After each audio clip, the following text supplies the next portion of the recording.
everybody. Welcome back to the Dugout Football channel. It is the Liverpool versus Crystal Palace match preview. And yes, we have to wait until Monday night to watch it.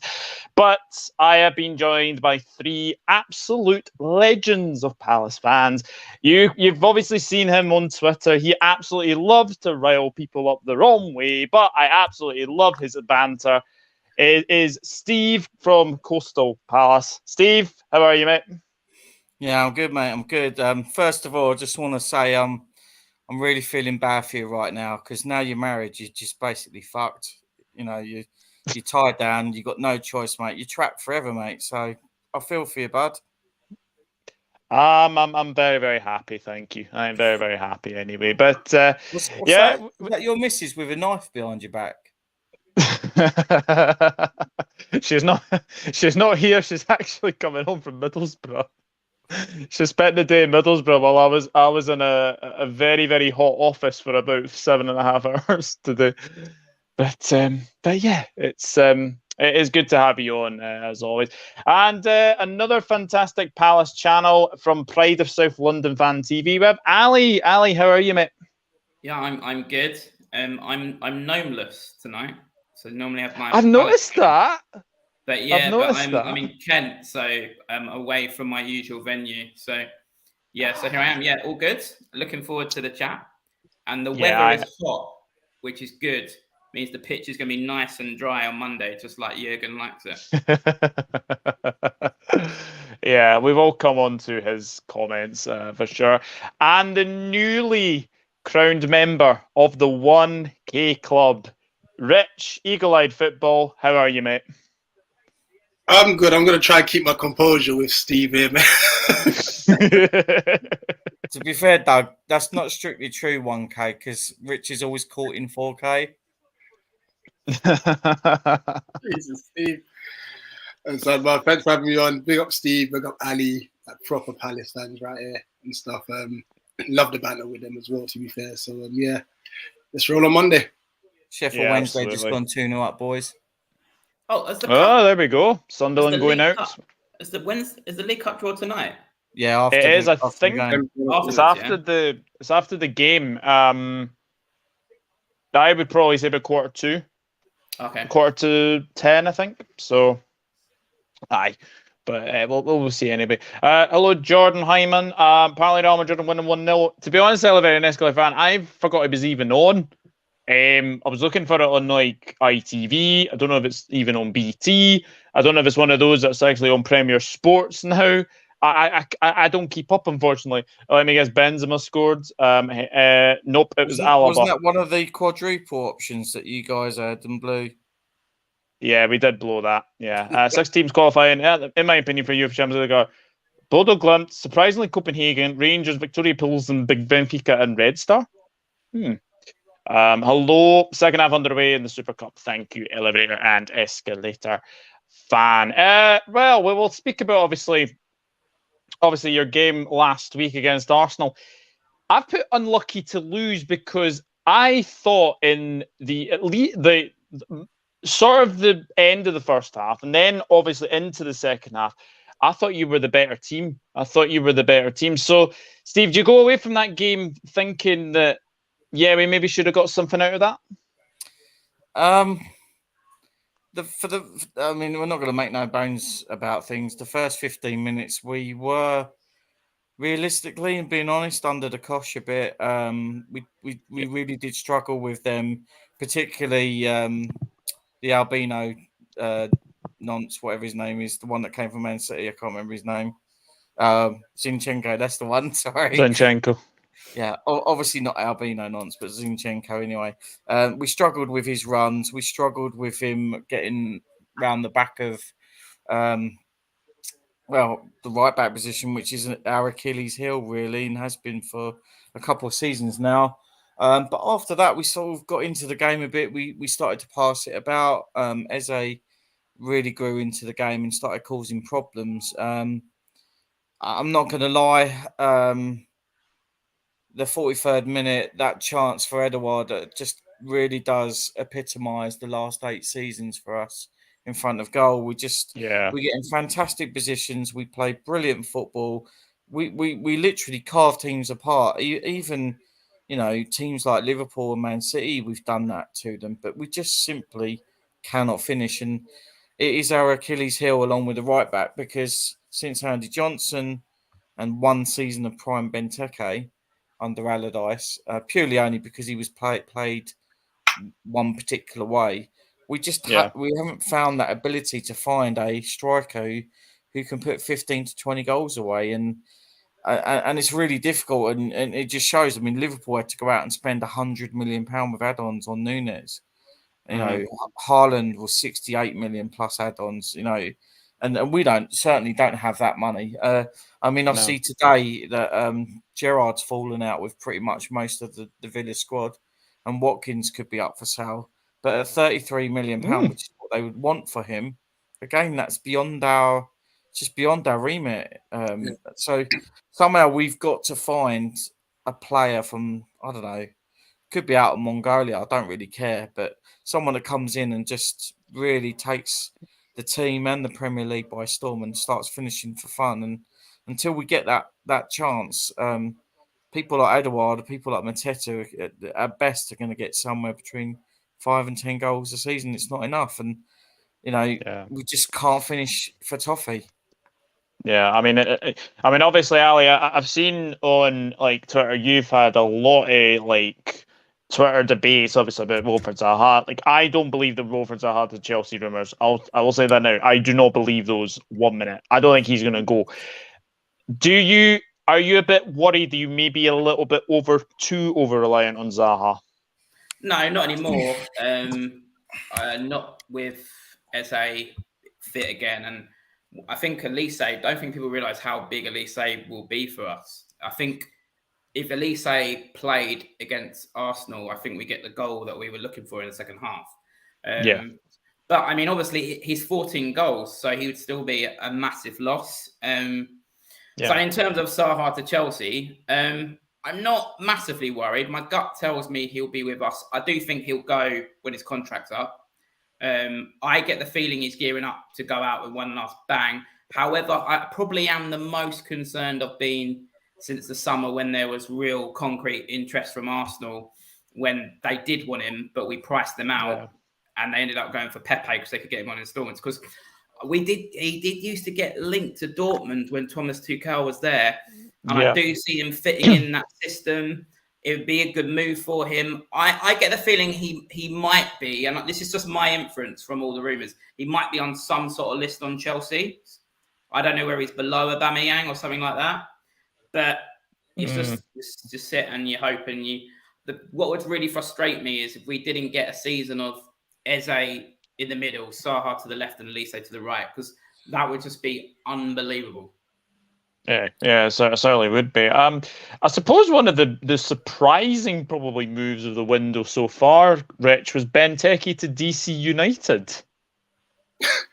There were so many rumours bandied about, but you always just disregard rumours.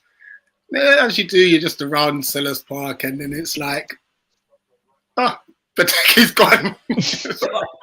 I was distracted because I read the news and I looked up in the sky and there was a plane with a banner about a certain midfielder for Arsenal.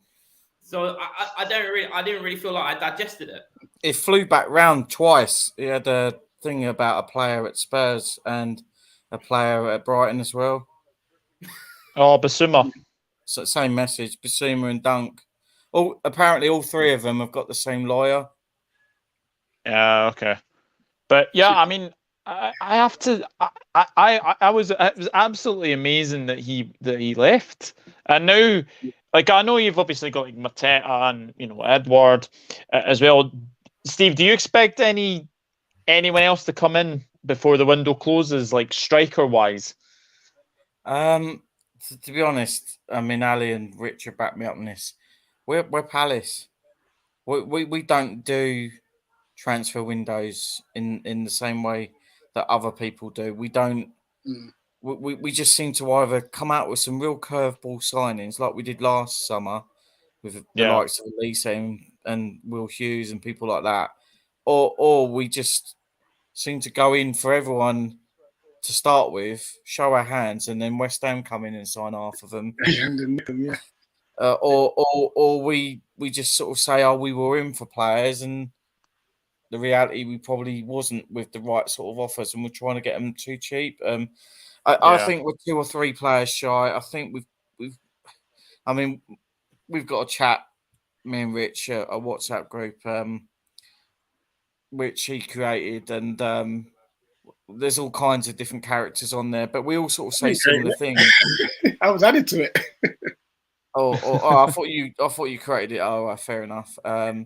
But there's so many rumors going around. All these in the know twats.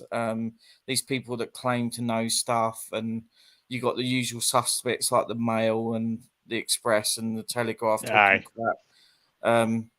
So I don't believe anything until someone's announced and someone's sitting in the red and blue. And yeah. And even when we do sign someone, it takes about 2 weeks for us to announce it as well. Anyway, because that's what we do. But we're definitely 2 or 3 players short. We 100% need a midfielder who can play a pass. Eze isn't able to fill the position of what Gallagher did. Eze needs to be behind a striker, and that's where he'll play best. He's not a winger either. I'm interested to see how Malcolm Ebery gets on, because he looked decent when he came on against Arsenal, be it only a short period. Against Brighton, was it last night or was it 2 nights ago? I can't remember. I think it was last night. He looked really good. He's got pace, he's got power, he can run with the ball. And if Zaha does go, big if, same crap every season, I would want probably a bit of money plus 1 or 2 players. And I know people like Hudson-Odoi has been mentioned. Gallagher's on our radar again. What about Broha, the striker who was on loan? Yeah, I'll take him all day long. That's a good shout, Ali. That's a good shout. No one's mentioning his name as a potential Chelsea loan for us, but with Benteke gone, but I wouldn't even be looking at a loan, Ali. This is the type of player that's the type of player that Crystal Palace need to really take a risk with, because if you don't take these risks, you're not going to get a player. And fanning around with players that are 10 to 15 million pound, which is still quite a bit of money for us. It is, but we spent 15 million on Edouard. Hasn't really returned as much. He hasn't even played that much. So we've either got to take a step up and spend some serious money on someone and say, look, do you know what? Next couple of windows, or 1 or 2 or whatever, we're going to forsake, because we need to take that risk. Otherwise, you're just going to pick up these players which aren't going to give you the returns, and we need it. Yeah. On the back of that, I think. So you go, Rich. I was just going to say we could fall behind. Yes, we're playing very good football, but if we're not putting the ball in the back of the net, it means nothing. It means absolutely nothing. On the back of Edouard, I honestly think that's probably the last game he's played up front for us. I think he'll get pushed back on the left-hand side. I mean, I still would like to see him given. I don't think he's had a real run through the middle yet. I agree. I got a little bit sorry for him on Friday, because I thought actually he did okay with that chance with the head. He forced a good save, and then he was taken off very early on, and then late on the latter stages is when the space opened up, and that's when he would be better, when he could get past people. He's got such quick feet in the box. Yeah. I still think there's something there, but I don't think Vieira quite trusts him. I don't think Vieira's got his guy up front, because if he really believed in Edouard, we're 1-0 down and we need a goal, he wouldn't take him off. I don't think he's got that guy yet who thinks he's the guy who's going to grab me the goal. So he did really, really want Nketiah, if you believe all those reports. But then obviously Nketiah sort of kind of broke in the Arsenal team. So I don't know, but we don't seem to be linked with a striker. But as Steve was saying, it will be really random. It will just come out from Dougie's little book. I think we sit with 2 real key problems right now as a club. The first one was the progress that we made last season, which was completely unexpected under Vieira. Favourite to be sacked, one of the favourites as a club to go down, which we completely, it was a massive fingers up to everyone on that. But the problem is Gallagher is different class. And what he did is he took that team, that squad forward in work rate. And even the likes of Benteke, who never was running. Since he's gone, it seems like everyone sort of drifted back to what we were before he came. And it's really difficult to try and replicate that without a player like him. The second issue is, like I said, do we take that step up and spend big money and try and sign someone like Gallagher on a permanent move or a striker and spend big money? Otherwise, we're just going to, like Rich said, we will get dragged behind because everyone else is pulling forward. I mean, look at the money Villa has spent. I mean, granted, hasn't got them anywhere. They've got a lot of money to spend, but it's square pegs and round holes. What you can say about our recruitment is that the players we are buying do fit in well. Yeah. And that's a very, very good point about Aston Villa, because Christian Purslow is definitely back Steven Gerrard with the amount of money that they've spent. And I'm not Diego Carlos's biggest fan. I watched the Bournemouth Villa game last week, and Villa were very poor. Now, obviously Tyrone Mings was dropped, and I think he was rightly dropped because I think Konza is a better defender than him. And I do think that maybe Diego Carlos is a better defender than him. He's never a captain either. So I think Palace are going the right way with transfers. When I look at your transfers, obviously Cheek Doucoure, that's easy for me to say. Chris Richards, Sam Johnston's an interesting one. Ali, Sam Johnston, do you expect him to go straight into the sides now, or do you think Guaita is still number one? I did a podcast with someone from a West Brom podcast, and I was kind of sort of ambivalent about the signing. But I ended up being really excited after having the chat with him. He was raving about him in terms of his shot stopping. And he thinks he's definitely got he's not got a mentality to go in and settle to be a number two. So, his aims to get into the World Cup squad. So that will be an interesting one. The only kind of down points was a couple of West Brom fans commented that he's not the most commanding in the area, which isn't good for us because our biggest issue is defending set plays. So, it's like we need. I like Guaita, but he always has this air of nerves for me around whenever the ball goes in. He doesn't have that air of authority that we need. And if he's not good on set plays as well, Johnston is just, I don't know. It's just, it kind of sounds like he's very similar to Guaita in that the shot stopping is his strength and the command of the area is his weakness. It's a bit of a thank you very much for the super chat by Chippy. Ali, I'll take a risk great down here. I will take a risk on Johnston. Yes, okay, you might not be great aerially, but everything else he offers will save us losing games. To be honest, even look at the fact of his distribution. I think the biggest problem with Guaita is his distribution is horrific. His kicking is horrific. He's like a blimmin' rabbit in a headlight. He's so nervous at times, and he can't find a Palace player for love nor money. And granted, he's a great shot stopper, but I mean, if you looked at every club with goalkeepers, every goalkeeper's a great shot stopper because they have to be. It's what goes with it, and I just don't think he's got it. And I want to see someone. I mean, to be honest, I thought Butland was pushing. It was just a shame he broke his hand. But I thought there were a couple of times last season where Butland was going to stay in the team. I think for Butland, I don't think he was good at passing out from the back as Guaita. I think Guaita's better at passing out from the back than Butland, and I think that was probably the thing that kept Guaita at number one. I did think Guaita finished the season strongly, but I think Johnston, he's coming back to fitness. I think he'll come in the Carabao Cup, and that will be his chance to force his way in. But it will be interesting. From that podcast that I did, definitely sounds like Johnston will not be coming in to be a number 2. Yeah, and I saw from the pre-season friendly in Australia as well. This I don't know how you pronounce it. Malcolm Ebiowei, is that how you pronounce it? Ebiowei, yeah. He looks a talent. I'll start him on Monday. You start him on Monday? I'll start him. I would throw him in. We've got to do something different. Like 100%. Ayew defensively has been brilliant for us. That's a bit of a baptism of fire, straight into Anfield. Absolutely. I think we just got to do kids something different. Got no fear, and at the end of the day, players that have got no fear at that age, they seem to thrive.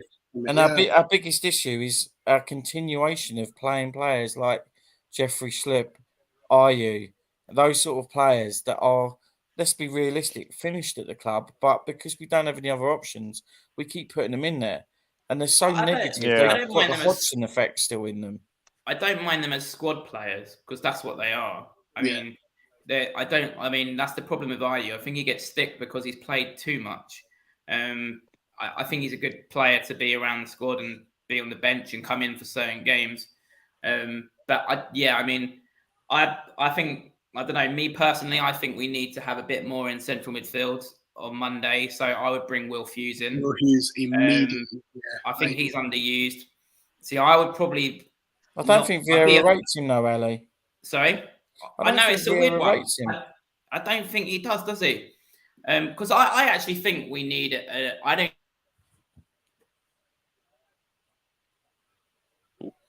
Ali's just come. He did warn me about that. Oh, there he is. Doucoure needs to go. Ali, was that your come face? Times and have someone who sits back. So I feel like we need someone like Will Hughes, or if he doesn't like Will Hughes, someone better than Will Hughes. But yeah, he doesn't. Like last season, there were times you're like, why are you not using him? At one point, it was like, where is he? Like we couldn't get in the side for ages. No. Yeah. It was a bit I think not just more so due to he had a run of games where he played brilliantly, and then all of a sudden he disappeared and he couldn't get in. It was weird. I think that was just down to Schlupp's running, because his ability to run box to box is probably the only thing that's like keeping him. He uses more once he gets the ball, he's looking for that pass, and then he's got a bite in the tackle. He's not really like box to box. See, I mean, Schlupp surprised me. He did do a few really good performances in central midfield towards the end of last season. I think if we go in with a midfield of Doucoure, Schlupp, Eze, like we did against Arsenal, I think we'll get battered on Monday night. I think we need to bring Will Hughes in. But I don't know. I could see him going with what he has. Yeah. Pete's asked a very interesting question. We'd love to know from your guest panelists, what would it take for Palace to become a bigger club, in their opinion? A bit of money. I think if we... The reality with that is that we have got money. It's just the Americans are so tight, they don't want to spend it. And it's taken John Textor to come in as an investor, buy some shares and give us a bit of money to have done what we did last summer. Unfortunately, he's not going to replicate that because he owns about 3 other clubs. Yeah, I do as well, Sport Cap. I've got both of them. So we'll see. Hello, Rich. He says, come on, Palace. Real Madrid are just going 2-0 in front. To be honest, don't care. Vinicius assistant Benzema with a finish. Cool. Yeah, you can tell I don't care. It's it's one of those, isn't it? Yeah. Palace expectations this season. I'm going to be honest. I have very high expectations for you guys this season. I've actually got you top 10. Is that too high, or what do we think? Anywhere between 9 and 12. I personally, I'm not complaining. As long as we finish above Brighton, West Ham, Villa, Leeds, Newcastle. Well, to be honest, I actually do have you finishing above Brighton this season. So we'll see. I think we'll finish. I think I'm going to say that. I think we'll finish 10th, but it's wholly dependent on us improving the defending of our set pieces. Because I've heard people say that they think we didn't get top 10 because we were distracted by the cup. We didn't get top 10 because we let 16 goals in from set plays last season, and until we improve that, we won't. It's those fine margins. We won't get it. And again against Arsenal, it was a very good run from Zinchenko, but like the defending of it was awful. Like the reaction of the whole defence, just like we paused for 5 seconds and Arsenal just carried on playing. So unless we sort that out, we won't get top 10. I do think we're going to have another cup run, and I think it will be in the League Cup. Just a hunch. Interesting. We've got to stop these free headers because I'm sure someone put out of the 16 that we conceded, 11 or 12 of them were free headers back across the goal. Yeah. And at the end of the day, if you're giving someone that much room and time to do that, all you're doing is just going to continue to make the same issue manifest itself to the point where it's actually going to get worse. Well, we're actually probably weaker, Steve, because we've lost Kiate. Who was quite, I think, we've had an upgrade in Doucoure, but Kiate was quite crucial at defending set pieces. We've also lost Benteke, who might come on and add a bit of height. Like, we're probably weaker than we were. Yeah. So, I don't see how it's improved, especially as we were split for pre-season and Gahey was in the squad at home. So you haven't had the back four together over pre-season to completely work on it. So, I mean, until we improve that, we won't finish top 10. Do you see us going to a back three on Monday and Chris Richards coming in? I heard that Chris Richards didn't play that well the other night in that Brighton game, but I didn't watch the game. He wasn't good at all, to be honest. No? No. I think there's something there on the back three. Now, like I said something the other night on one of my shows, and I'm a bit afraid to say it because I love Anderson and Gahey, and in many ways, like they're the best partnership I've seen at Palace. But what I'm going to say is I do feel like there's a slight imbalance in the partnership in that Anderson obviously got a lot of praise the other night. It was a great performance, even got described as Ronald Koeman by Carragher. But he's like a player who reads the game, sweeps up, pass out from the back, almost like a Rio Ferdinand who needs kind of a Vidic alongside him. Gahey, again, reads the game, mops up well with his pace, but probably needs a Vidic alongside him. I just feel like neither of them are quite commanding enough. And that's the word. And I feel like it's almost afraid to vocalize that because they are very popular. I think they're amazing in so many ways. But in the end of the day, you can't say a central defence partnership are the best partnership we've had when you've lit 16 goals in from set plays. There's something missing there. Yeah. So I do think that might be a reason why he's toying with this idea of going to back three because he knows there's a slight imbalance there. But I don't know. I haven't seen Richards play yet, so I can't judge him. Very, very, very, very interesting. We'll go back to the game last season because, Steve, you made a very, very good point, actually, when obviously the game finished. That was never a 3-0 last season. No chance. I thought you played really well that day, and if you had your shooting boots on, I think you're getting a couple of goals past us. Well, we hit the post, didn't we, before you went 1-0 up? Yep. And after that, it's difficult because Palace as a team needs confidence, and they only do well when they're feeling that way. And when it always happens when we sort of go 1-0 down, and I can't remember what the stats were. I'm sure Ali could probably correct me on this, but I think out of the 19 home games, I think we went behind so many times. And it was almost as if we had to go into the half time, get an absolute bollocking from Vieira to then come out and start playing. And the same thing happened against Arsenal the other night. It's just really frustrating, specifically when we're at home, because like you should be going all guns blazing at home. Yeah. I mean, and not allowing the away team to look as if they're the home team. Yeah, I can't really remember the game at Anfield because I was actually at a wedding in Liverpool surrounded by Scousers as you were beating us, which was awful. Well, I think we conceded 2 from set pieces that day, didn't we? Probably. Yes, I think you did. One was from Naby Keita, which he never scores. He never scores. And Sadio Mane. I bet you three are glad to see the back of Sadio Mane. Absolutely. To be honest, he was shit anyway and finished. So you did well to get the money that you did for him. I think we did very, very well to get the money for him. But yeah, he absolutely loved the goal against Crystal Palace. I think it was like 9 goals. I think he scored against Palace, so he absolutely loved the goal against Palace. But no, going into the game, how are you feeling ahead of Monday?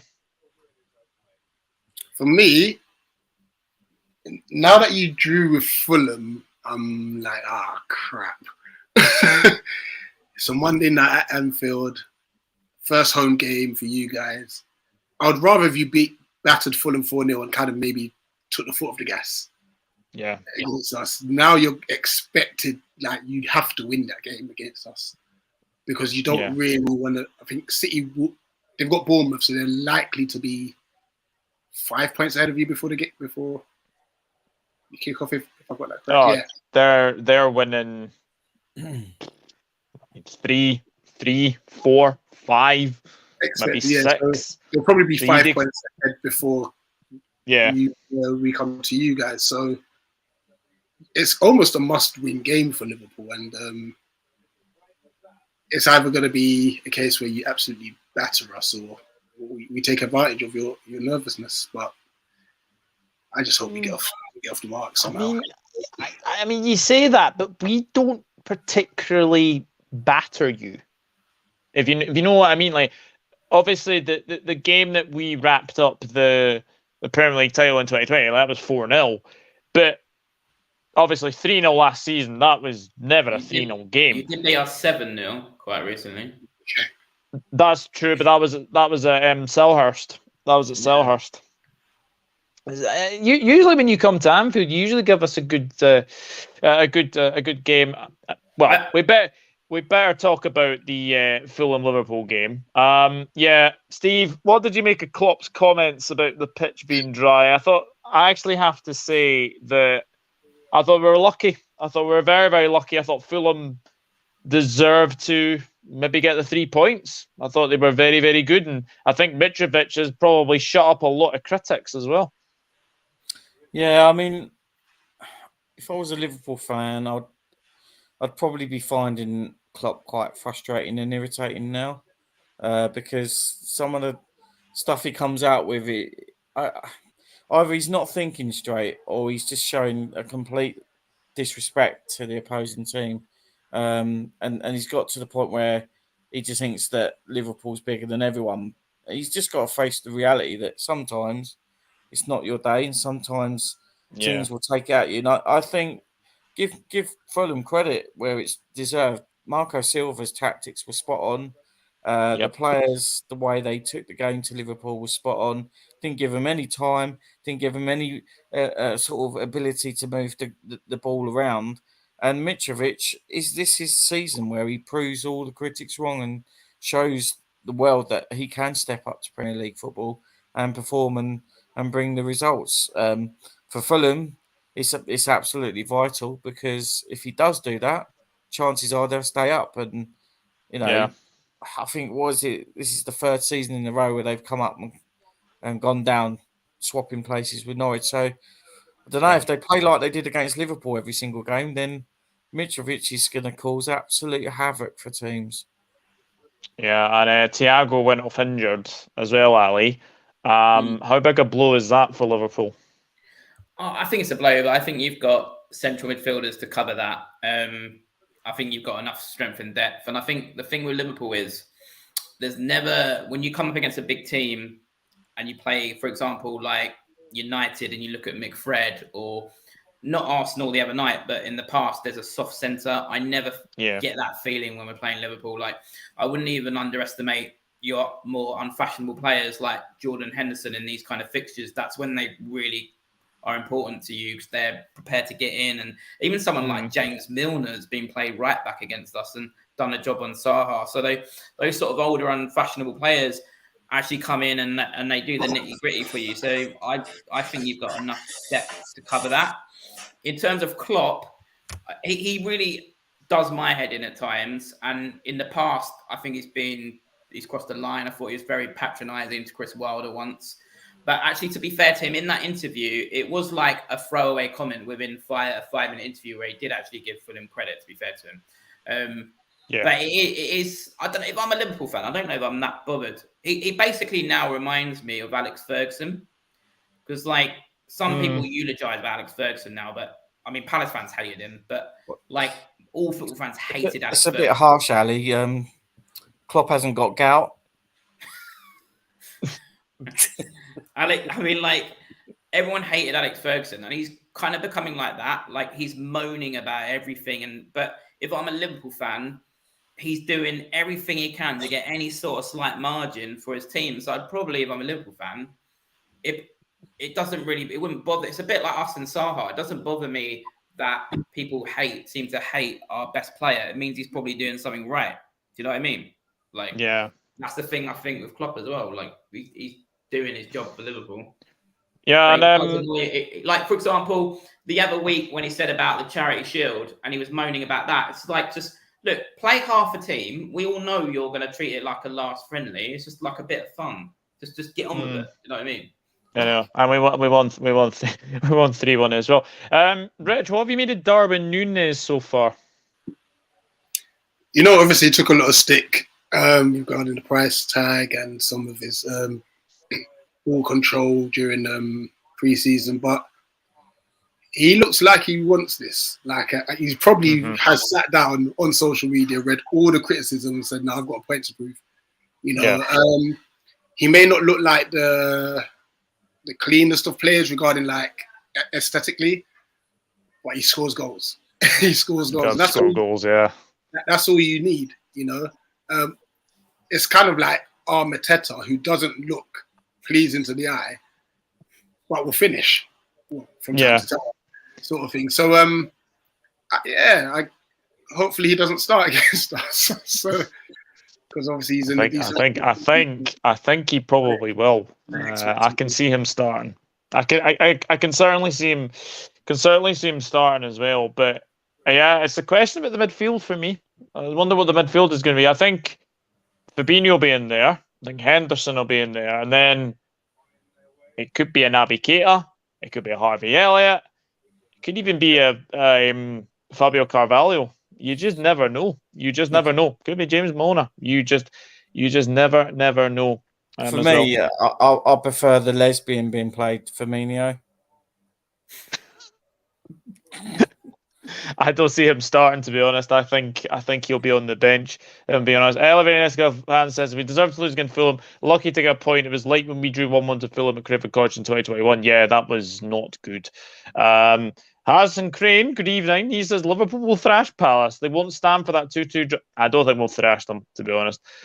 Fulham will go down after 5 games. Don't have the force and experience to keep it up with other great teams from the Premier League. They beat Wolves. Just to let you know, Ali, they played 38 games, not 5, mate. Yeah. Benzema's goal against Frankfurt makes him second top scorer in Real Madrid's history, surpassing. Wow. That is big. That is big, to be fair. 8744, hello. Big up Douglas. Palace won Liverpool 5. I don't think it'll be 5-0. Liverpool bounced back 5-0. Where are you guys getting all these 5-0 wins? We don't batter Palace. We don't batter them. It'll be closer. We'll say Liverpool 2, Palace 1. Then Crystal Palace will be 1-0 up at half time. I could easily see that. Then towards the 70th minute we equalise, then we score a late winner in the 86th minute. We shall see. Darwin is gorgeous. Gary Richards is Darwin Nunez's biggest fan, definitely. Darwin Nunez Brice, in my opinion. Well, we shall see. We shall see. Anyway, but we will go into the starting 11. So, what do you guys think you'll go with on Monday? It's really hard to call what Vieira. I don't know what Vieira will do. I can't. I know what I would do. I find it hard to call what Vieira. I could see Vieira going with the same central midfield, which would be Doucoure, Schlippinese, and I think that would be suicide at Anfield. Me personally, I would bring Wolf Hughes in. I know the other guys have said that they would bring Ebiola in. For me, I'd be a bit more conservative. I'd drop Ayew and I'd put Schlipp on the right and play Hughes in the middle. And I'd have Ebiola to come off the bench. That's what I would do. Vieira, I don't know. Will he go with Mateta? Will he go with Edouard? I've got a feeling he might go with Mateta for this one. Interesting. Steve, Rich, got any alternatives to that, or? I mean, personally, I would just be very happy if we dropped Ayew. I've never seen a player beat a player so often and deliver absolutely nothing so often. I don't know what happens in his head when he beats a player. He sort of goes sprinting down the right, and I don't know. He seems to still have a little bit of pace in him. But what I find really bizarre is just this tunnel vision kind of, I don't know, kind of cemented tunnel that he gets himself in, and either tries to shoot from a stupid angle or completely ignores two or three people running in the middle. So I'd like to see Malcolm unleashed. Like I said earlier, I think he would play with no fear and really, really try and prove that he warrants a place in the side. Personally, we still seem to have this infatuation with hoofing it up front. So I would probably go 4-4-2. 4-4-2. Edouard and Mateta up front, because I just think whether it's Edouard who starts on his own or Mateta, they're just too isolated. There's not enough support for them, and I just think having the two there, and Edouard's a bit shorter than Mateta, I think that could cause a few problems. But again, like Ali said, you just never know what the hell Vieira's going to do. It's really hard to call. That's going to be an interesting one when it comes out on Twitter and stuff, the team selection, because I really can't call what he'll do on Monday night. Is everyone back for Monday for Palace or not? I think Elise's near. I don't think, if at most Elise would be on the bench, but I don't think you'll see him. I would probably expect Elise to be back for Villa. Yeah. Elise back for Villa. I reckon so. He was in the stand at QPR, Elise. Yeah. He used to play for them, didn't he? Or is that... No, that was Eze, wasn't it? That was Eze. Aye. Yeah. I no idea what the lineup will be. Like I said, I'd love Malcolm to start, just something different. But I expect Ayew to start because of the Robinson threat. Obviously, Robinson's going to be coming up and down.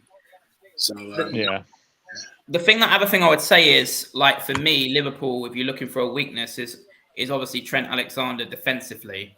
Getting Zaha in behind, I think that's a reason to start Edouard and Zaha can kind of transition centre left.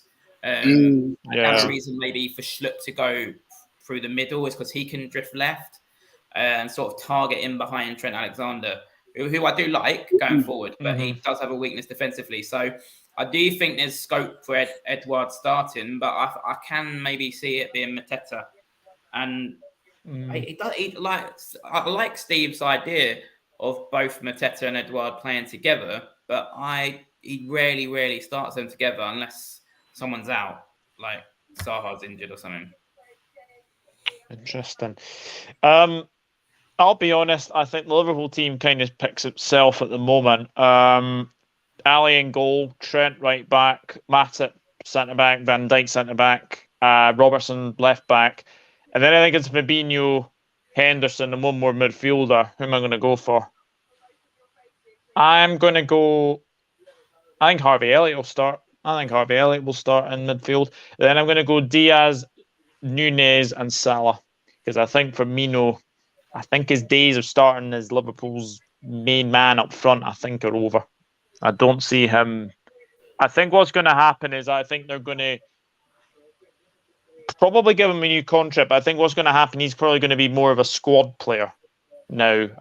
He is coming into his mid-30s now, Firmino, as well. And then obviously off the bench, you've obviously got Carvalho to come on, obviously Firmino, like a Milner. I think the 5 subs as well will definitely help teams like Palace, because you'll give players who haven't had most game time a game, and I think that's where Malcolm Ebuwai will probably come on. So I think the 5 subs is definitely good. To answer this question, I honestly don't know. I mean, if we get him, then commentators are going to absolutely have an absolute nightmare because you've got Mateus Nunez with Darwin Nunez. It's going to be a nightmare. It's going to be a nightmare. We seem to just scrape past or a draw. Yeah, I know. First, actually, I do want to actually ask you this. Are you all going on Monday, or is anybody not going on Monday? I was going, but I've actually got a spare ticket if anyone. So, no, I'm actually in the Don Robbie studio now on Monday, so I'll be doing the watch along with Robbie. So, excellent. Yeah, so, that should be good. Yeah. It's the wife's birthday on Monday. Sorry. Happy birthday to your wife. Mate, yeah, are you gonna watch the game? I'm gonna be like this. Hello. Have you genuinely discussed it? Have you discussed it? We have, to be fair. No, I actually should be okay to watch it because we're going out on Sunday and then we'll probably just have the kids Monday daytime. So I think I've punched all my tickets and it was for me to just allow myself to Steve, you're not going, are you? No, it doesn't work for me, my end, mate. I'll be watching it, but I won't be going. No way. Yeah, it's more the weekends, isn't it? For you. There is a lot of Palace going. I'm pretty gutted I'm not going actually. I had a ticket and everything. But yeah, I think it'll be a good atmosphere up there. I think with the summer and stuff. The Palace will be loud, but Liverpool just sing their one song they sing for half a dozen times a game there. It is true. Like, I've only been to Anfield once, and the famous atmosphere, I didn't see it. It's the one song, and then it just goes touristy. But, interesting. Right, prediction times. What are you going to go for, Steve? I think we can shit house a 1-0 win and destroy your title hopes. Interesting. Ali? I just think he's going to... The thing is, I think Steve nailed it earlier. Like, we need to get in the game. So if we got an early goal, we get in the game, but we won't. I've got a bad feeling. I think we're going to lose. I don't want to be negative, but I think we're going to lose 3-1. I agree with Rich as well. The fact that you lost to Fulham isn't helpful for us at all. Like, as soon as you not lost to Fulham, drew with Fulham, but that's not helpful to us because you'll really need to win. Your clock will have you bang on it. He'll have the sprinklers on overnight so the pitch isn't dry. I think 3-1 Liverpool. 3-1 Liverpool, Rich? Yeah, I did that. 3-1 Liverpool myself. But if I was to go for a Palace result, I'll say it would be 2-1 Palace. If it was 2-1 Palace. Ali, you won't be able to have the sprinklers on overnight because there's a hose pipe ban. Good point. I feel the club's exempt from stuff like that. I don't know. I honestly don't know. The only way he'll be exempt is if he speaks to VAR and they'll give him the decision. This is something like this is the thing I got in an argument with I've nailed it now on Twitter the other night. Is a Liverpool fan like complaining about decisions, and I was like, your player literally ran into our goalkeeper and you got a penalty and you're crying about decisions. Yeah, that was Jota. Yeah. Horrific decision. Yeah. Never a penalty. Never a penalty. I think I ended up deleting myself. Right when we were on top as well. Yeah, a decision like that changed the game completely. It changed the game completely. I'm going to be honest. I think we're going to concede, but I'm going to say that we're going to win 2-1. I think it's going to be one of those games where it's just going to be very, very, very nervy. And I can actually see Palace scoring first. I can see maybe like a Zaha or like an Edward or... No, actually. No, do you know what? I could see one of your centre-backs scoring. Anderson or Guehi. I could see one of them scoring. And then I think Nunez will score, and then I think Salah will get the winner. So yeah, I'm going to go 2-1. I'm going to go 2-1. But this is mixed see. Feelings to me. I've got Diaz, Salah, and Trent all in my fantasy football team. So I've got Trent, Robbo, and Salah. Yeah, so if we do lose, I'll have that as compensation. Yeah. Here we go. I think Trent should become an RM. He's a really good player offensively, but defensively he's pretty poor. We saw a for Champions League final against Mitrovic where he doesn't even jump. Yeah, he does have that in his game. Don't forget, Doug, Trent can see everything that happens behind him. It's like he's got a sixth sense. Yeah. 2-1 Liverpool win. Anfield will be rocking, says Gary. I'm saying 2-1 Liverpool. Mateta, then the Nunez brace. Mateta. Interesting. I think Gary likes the thing about the host pipe. Just on the basis of getting any diagonals towards Trent's direction. Yeah, interesting. Shane's going 3-0 Liverpool. Interesting. I don't think it'll be that. People keep calling us Liverpool. Yeah, I know what they do. I honestly don't care though. Never a pen, says Gary. Who do I see in the Liverpool bench? Adrian, Simicast, Milner, Keita, Carvalho, Firmino. Oh, jeez. I think I've named about 6 there, Helen. To be honest, I think they will probably all come on. One at the 5 minute. I think Paz will try first and me come back. Yep, I've got that feeling of it as well. 3-1 Liverpool. Trent Nunez, Salah in Fantasy Premier League. Salah's captain, and Nunez is vice captain. Hello to Mr. Beast. That's an interesting one. S33K has gone for 2-1 Palace. Steve, that's Sean. Sean. Okay. Bobby on the bench. Bobby on the bench as well. But it's been another fabulous match preview, and a big thank you to Steve, Ali, and Rich for coming on as well. Steve, tell people where they can find you. Well, they can follow me on Twitter at Coastal Palace, and I will vet them before I follow back. No, I really appreciate it. I really appreciate it. And yeah, go and follow Steve at that Coastal Palace. A very funny Twitter page. May I just say that. Ali, thank you very much for coming on. Tell people where they can find you. Yeah, no, thanks for having me. We've done quite a few of these now. Yeah, they can find me on YouTube, Pride of South London Fan TV, occasionally waffling about Palace. Yeah. And Rich, thank you very much for coming on as well. Yeah, tell people they can find you. Yeah, that's EagleEyedFootball on YouTube and predominantly Eagle-Eyed Ball on Twitter because there's not enough characters. Yeah. But you know. that's a shame. Apparently Real Madrid won 2-0. Congratulations, Real Madrid. Congratulations. It's hard right with all the injuries. Yes, it definitely is. Good luck to Palace though. Someone follows you on Twitter. Steve says Sean. Dearie me as well. But guys, obviously if you have missed it, then obviously please watch the live replay. That would be absolutely fantastic. And get your score prediction and get your starting 11 in the live in the live chat, in the comments section, I should say, as well.